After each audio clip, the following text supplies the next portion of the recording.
Son las 9 de la mañana con 34 minutos. Regresamos a esta primera edición de Radio Análisis. Si algo hemos visto durante el último periodo a nivel mundial, el último año, los últimos años, es cómo se ha ido reconfigurando el mapa político a partir de una serie de procesos eleccionarios que se han ido realizando y el último de ellos, quizás más destacable, fue el que ocurrió hace unos días en Colombia con el triunfo histórico de Gustavo Petro en ese país. Bueno, vamos a hablar respecto de este tema, de todas estas elecciones, de cómo se ha ido, por cierto, también reconfigurando el mapa en un escenario en el cual además hay también muchas expresiones a nivel de la ciudadanía, algunas también violentas que se han traducido en estallidos sociales, por ejemplo. Está con nosotros el doctor en estudios latinoamericanos, académico del Instituto de Estudios Internacionales de nuestra Casa de Estudios, el profesor Gilberto Aranda. Profesor, ¿cómo le va? Bienvenido nuevamente a Radio Universidad de Chile.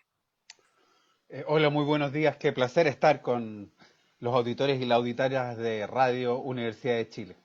Sí, no, el gusto es nuestro, profesor, tenerlo acá como es habitual también. Y para hablar respecto de este tema, a partir también de una columna que usted escribió, que de hecho puede usted revisar en nuestro diario electrónico radio.chile.cl, entre elecciones y malestares que marcan cambios de rumbos. Le quería preguntar en primer lugar respecto de cómo se han ido dando estos procesos, profesor, en el mundo. Bueno, tenemos el ejemplo de Colombia más reciente, pero es un fenómeno que se ha ido dando en distintos lugares en el último periodo. Sí, bueno, desde luego se trata de una dinámica que no es necesariamente reciente de este último lustro, sino que yo diría que se viene profundizando después de una etapa que ha sido de alguna manera caratulada como una etapa de consenso pospolítico, tecnocrático. Yo creo que es mejor incluso hablar de eso que más allá de neoliberalismo, que tiene varias expresiones.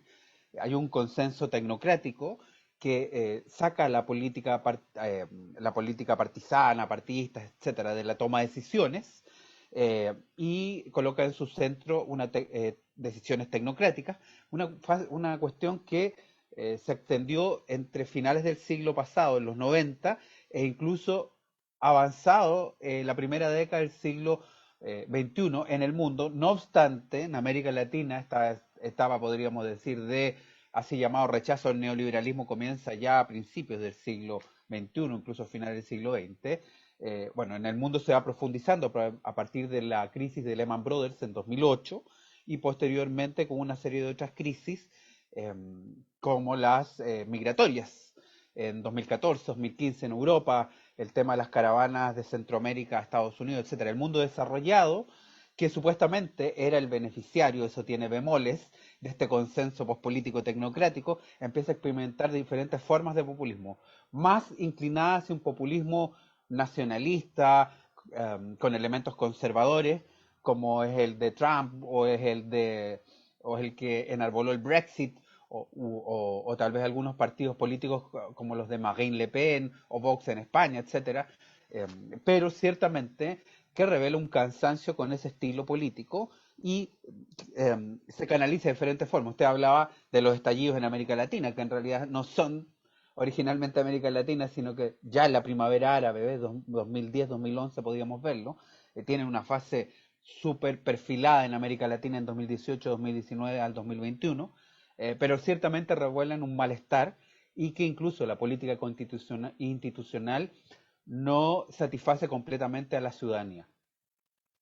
Bueno, profesor, usted me puede corregir si estoy equivocado, pero este consenso tecnocrático surge como una suerte de continuación respecto de lo que fue el periodo de Guerra Fría, lo que se marcó y algunos analistas ahí calificaron como el fin de la historia. Viene este proceso de consensos tecnocráticos que venía con una promesa de entregar una serie de soluciones, marcado también con estas otras características, ¿no? Con apertura de mercados, globalización, una sociedad más conectada también a través de Internet, que en este periodo también comienza a surgir con mayor fuerza, pero esa promesa duró bastante poco, si lo ponemos en contextos históricos, términos históricos, poco más de una década y media. ¿Por qué dura tan poco finalmente este periodo de consenso tecnológico? Bueno, desde luego, en América Latina, mira, dura quizás una década. El consenso dura es muy breve, una década. Y en el resto del mundo, poco más de una década y media, como tal como usted ha señalado. Se trata ciertamente de un consenso que, más que una continuación de la Guerra Fría, fue en parte la verificación que uno de los bandos o uno de los polos de la Guerra Fría había triunfado sobre otro, y por lo tanto, en ese contexto, algunas personas como Francis Fukuyama proclamaron el fin de la historia, que básicamente las diferencias eran técnicas. También una socialdemocracia con la tercera vía de Giddens, estrenada por Blair, posteriormente los Clinton, o junto con los Clinton, empezaron a acercarse hacia el centro y empezaron a transformarse tal vez de socialdemocracia a social liberalismo, tampoco neoliberalismo, me parece que también se extrema, por un social liberalismo de consenso, que tal vez el mayor triunfo de eso sigue los conservadores, que lograron un poco despolitizar la toma de decisiones políticas. Eh, en ese contexto, hay que decir que dura poco porque los variados eh, aspectos, eh, aristas, eh, espacios centrales de lo que fue la promesa de la globalización, un lugar estelar es el de Internet y las redes sociales, no cumplieron las expectativas precisamente de una parte importante de la población. Eh, si bien hubo empresas que se enriquecieron más, hubo sectores que se fueron pauperizando más. Y no solo los márgenes, sino que también en el mundo, en el centro y en el mundo desarrollado surgieron nuevas formas de pobreza a partir de cesantía, de espacios que se habían desindustrializado y que se mudaron a otros lugares, provocando un descontento que a esta altura es global. La cuestión es que ese descontento sale de diferentes formas, sale abrazando un nacionalismo más acérrimo, que algunos han hablado que es casi un posfascismo, eh, y por otro ha salido a través de estallidos sociales no exentos de violencia. Yo no creo que los estallidos sociales sean pura violencia, pero ciertamente tienen una faceta violenta. También el movimientos sociales que pasan del ciclo reivindicatorio a un ciclo de protesta, y también, digámoslo, populismo de izquierda, que están a la orden del día. Retratados en lo que fue en Colombia, donde ciertamente el candidato por antonomasia del populismo fue evidentemente el candidato Hernández. Él es la quintesencia del populismo, pero tampoco que el ganador haya estado absolutamente exento de alguna de esas modalidades, de alguno de esos aspectos, porque el populismo finalmente es un estilo de hacer política para conectar con la sociedad, que la verdad despliegan a veces los políticos más finos. Ujú. Ahora, considerando las complejidades que actualmente presenta el mundo, ¿no? Post-pandémico, con toda la situación a nivel de crisis económica que se está viendo en diversos países, es como difícil hacer una campaña hoy en día sin caer en propuestas populistas. ¿Qué tanto hay de la configuración global que finalmente influye en que, al parecer ser que todas las respuestas son un poco irrealizables, ¿no? O al menos requieren un tiempo que parte importante de la sociedad acostumbrada al inmediatismo, a que todo sea rápido, porque todo se ha ido acelerando y se esperan soluciones rápido, pues finalmente no se realicen. Entonces, como la paciencia se agota rápidamente, procesos que incluso comenzaron muy bien aspectados en algunos casos, terminan zozobrando en lo que es una vuelta de espalda por parte de la sociedad. Yo no me refiero necesariamente en esto de las encuestas, ¿ah? Que tenemos en Chile en todas partes, porque las encuestas finalmente son coyunturales, son fotos del momento. Pero ciertamente cuando hay un creciente descontento, esa foto del momento en el tiempo se puede transformar en una tendencia. Y, insisto, procesos que se iniciaron con muy esperanzadores terminan con cierto descrédito. Ujú. Profesor, bueno, aquí voy a caer un poco en caricaturas, pero esto podría explicar un poco lo que hemos visto en Latinoamérica durante las últimas 2 décadas, donde hemos visto una, por así decirlo, se van rotando finalmente los gobiernos de cara política. A principios de los 2000 tuvimos esta suerte de nueva izquierda que usted describe en su columna, que si, por ponerle una etiqueta, estaba ahí Hugo Chávez, Correa, Evo Morales. Después esto dio paso a una serie de gobiernos de derecha donde podríamos poner, por ejemplo, a Macri, a Sebastián Piñera, y hoy nuevamente hay una suerte de viraje hacia una nueva izquierda que podríamos decir representa en cierta forma el presidente Gabriel Boric, también Gustavo Petro. ¿Cómo ir viendo esos fenómenos como de reconfiguración que, insisto, para los tiempos históricos son bastante rápidos entre los distintos grupos ideológicos? Bueno, así como si te fijas, los ciclos económicos empiezan a abreviarse, yo diría los ciclos políticos también, porque esa nueva izquierda, que como dije en la columna, no era tan nueva necesariamente, porque ya teníamos la nueva izquierda de los 60, esa nueva izquierda llamada Ola Rosada por algunos, eh, socialismo del siglo XXI por otros y nueva izquierda finalmente, duró algo así como década y media. Duró década y media y am, al mismo tiempo se inaugura una ola de otras características que empieza por ahí por finales del 2015, pero recurre que antes de la pandemia, es decir, algo así como poco más de un lustro, ya está agotado. Entonces, eh, em, lo que los políticos y las políticas tienen que estar muy conscientes es que la paciencia ciudadana está acorde con los tiempos, es decir, es acelerada su agotamiento. Estamos acostumbrados a un mundo de tecnología que todo es casi automático. ¿Ah? Nos hace caer en la trampa del fin del proceso y más bien nos acercamos a ese pensamiento mágico de la fórmula para cambiar las cosas fácilmente. La verdad es que los procesos son de largo aliento y necesitan un tiempo de despliegue.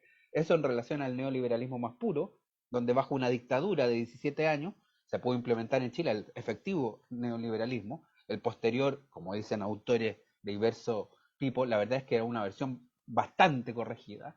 Eh, eh, pero ciertamente necesitan un tiempo de despliegue. Y ese es el problema. Además, si te fijas en la lógica de Internet y de las redes sociales, que es una red, copia, copia, copia la configuración de la sociedad en red. Eh, es una red que, es cierto, en los 90 pensamos que democratizaba y probablemente haga algo de eso, pero al mismo tiempo polariza. ¿Ah? Polariza el like, me gusta, no me gusta, crea enjambres de seguidores, cajas de resonancia, que hace que las personas finalmente se junten con quienes piensan igual. Eh, eso a veces también obstaculiza la construcción de una convivencia democrática y, por cierto, va ahora dando los procesos sociales y políticos.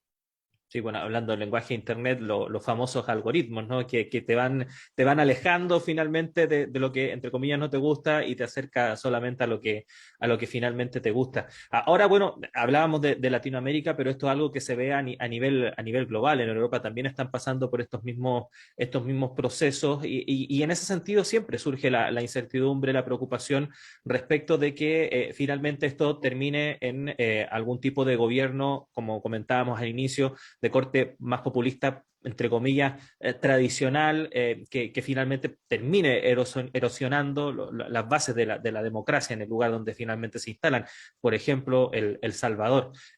¿Cómo evitar finalmente que se llegue a ese punto, tomando en cuenta todos los factores y el escenario que hemos comentado?